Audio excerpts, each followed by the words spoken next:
I am Bhikkhuni Dr. Lee. I am an American citizen, and I am ordained since my early 30s. Since I finished my PhD, as soon as I finished my PhD, I became a monastic, and I was motivated to become a monastic, changing experience. I like to call it potato chip awakening. When I was sitting on a sofa one day in Fort Lauderdale with my partner, and after we had been out swimming in the ocean, and we came back to the condo and watching the television, having a Pepsi, and just I saw something on TV that changed my life, and it was a small documentary, and it was about 7 people in the world who have done extraordinary humanitarian service. And one of them was a woman by the name of Kunyin Kanita Wichenchiren. And in that movie, I saw the work she was doing for women and children in Thailand. And it was so impressive to me.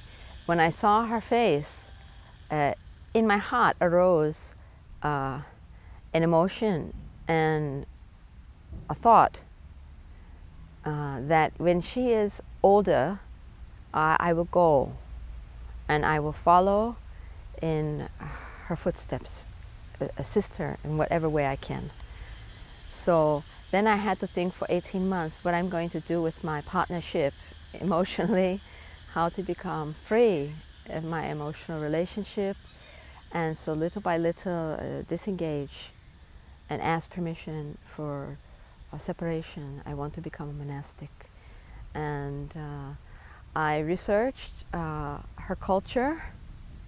I remember that I saw she came from Thailand, but I couldn't remember her name. It was a fast clip.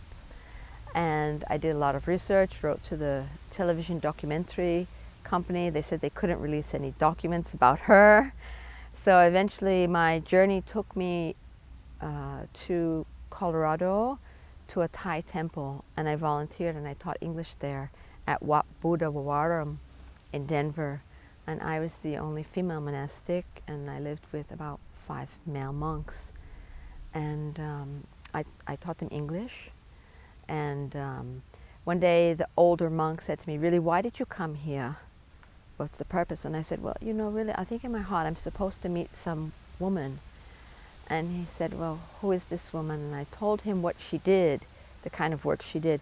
And he went into the temple library and he took out a magazine in Thai and opened it and pointed to the picture, and he said, "Is that the woman?" I said, "That's the woman." And I said, "I'm supposed to meet this woman. Can you help me?" And he said, "Of course." And he went up to his room and got out a calling card and went to the phone on the wall and picked it up and dialed the number to Thailand and spoke to that woman. And then he made a connection between that woman and with me. And after that, we exchanged address. And then I began my monastic journey deeply, knowing that we had made contact and we knew each other. And I then began traveling to find a teacher who could teach me in English. Because at the Thai temple, none of the monastics could really speak English. I was their English teacher and they were on basic English. So I knew that I wanted to give back to her the greatest gift I could give to her. And I thought, considering her culture and as a woman with the work that she was doing, to help develop her country the most, give her back a gift in the form of the root of her culture, which is the religion. So I saw, okay, she's a Theravada Buddhist, Thai temple, Theravada Buddhism. They had white nuns called Mechis, but I didn't see any Bhikkhunis. So I thought, okay, this is, something important. And I therefore thought, okay, how to do this? And I began journeying and traveling, and I studied in Europe and France with the Venerable Thich Nhat Hanh, and I studied in England with the Venerable Longpo Sameto. And I made my journey and studying Dhamma for many years before I went to Kunyin Kanita. By the time we first exchanged letters, she had ordained and I had ordained. So at the first conversation, we were lay women. She became a white-robed nun, and I became a saffron-robed nun. And when we exchanged pictures, we were really both shocked. And so then one day when I was meditating, after I finished meditating, I had a feeling in my heart, I better make contact to her.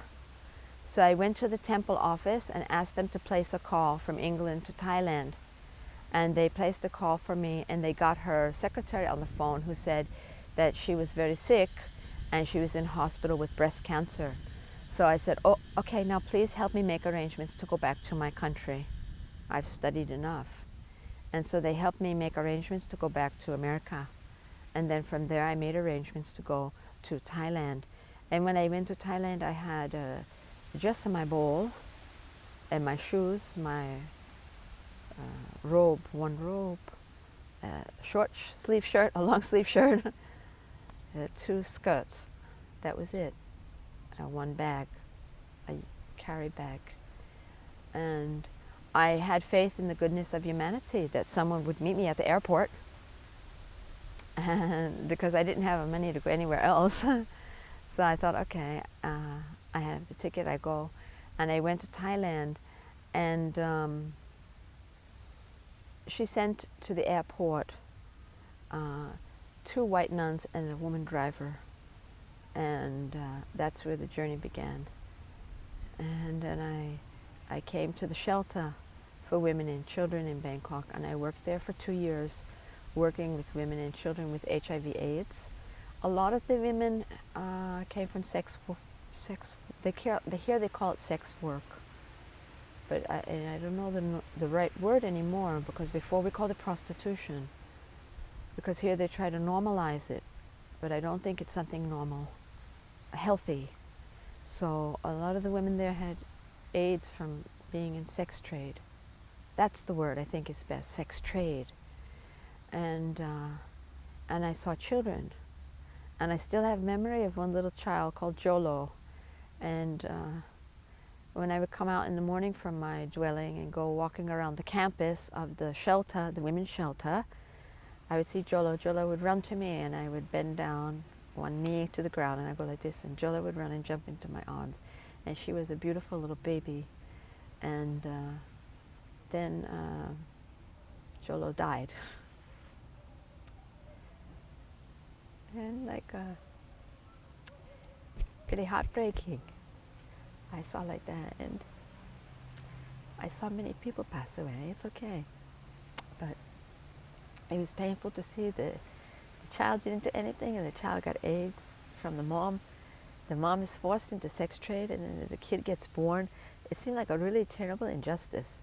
So I just tried to keep making myself strong and do like that, keep making myself stronger to endure to the situation and hold on to the situation. I'm able to stay with my teacher for about 3 years, and about the second year, she starts to give me my new assignment, which is to work for developing these Bhikkhunis. And the first 2 years, working at the shelter, learning a bit of Thai and Thai culture and everything. And it was a real challenge at first, because I was placed in residence with the white nuns, and at first they didn't understand, and they wouldn't offer me food. So then I had to think, how am I going to get food to eat? So how are you going to get food to eat? Well, in America, you don't usually go on alms rounds, you know. The monastics in America stay in a temple. You don't usually go on alms rounds. So I went out, and I knew they were walking alms rounds. And so I watched them. I went and hid in the bushes, and I saw how they did it, you know. And then I watched them. And so one morning when they went out to collect the food, I went on the back of the line. I came out from the bushes, and I got on the back of the line because I saw them all walking. I said, I'm hungry, you know. And like the white nuns didn't want to feed me. Said they would go to the pond and give the food to the fish before they gave it to me. And so I thought, I have to eat. And I don't want to tell my teacher and upset her, you know, because she's very old and she's not well. So then I followed them, and when the white nuns saw me at the back of the line, they said, hey, you cannot walk at the back of the line wearing that robe. You must walk the first person of the line. So they stopped the whole process and put me at the front of the line. But of course, I don't know where to walk. I don't know where to go. So then they would just tell me, right, left, straight. So that's how I learned to have food in Thailand. And so I walked my alms rounds for many years in Bangkok. And then they told me, okay, now it's time. Master is very sick, and I visit her in the hospital, and she said her last teaching to me was 3 words, forgive, forgive, forgive. And those 3 words have enabled me to overcome many challenges, and I think they're good words. And it means that we integrate the experience of whatever it is, being satisfied with the interaction or dissatisfied with an interaction that might bring happiness or suffering, and we process it, integrate it, and then we let it go. And if we have to forgive, we forgive. We want to keep ourselves healthy, and we let it go. And we move on to do the good thing, to do the right thing that is going to bring forth benefit for other people. Okay, and not just for ourselves, but for other people. So when my master told me that, and then I thought, okay, they spoke to me and said, well, you have to select one white nun now. Because if the seed doesn't plant and land, how are we going to have these Bhikkhunis here? So I picked the one nun who would at times offer food to me. She would get a fish, and then she knew how to take it apart, and no bones. Because they do it like that, and then she put a little bit of fish like that on the dish, and sometimes she would offer me some fish. I said, oh, this one is quite kind. She gives me a little bit of fish. She doesn't feed the food to the pond, so okay, this can work.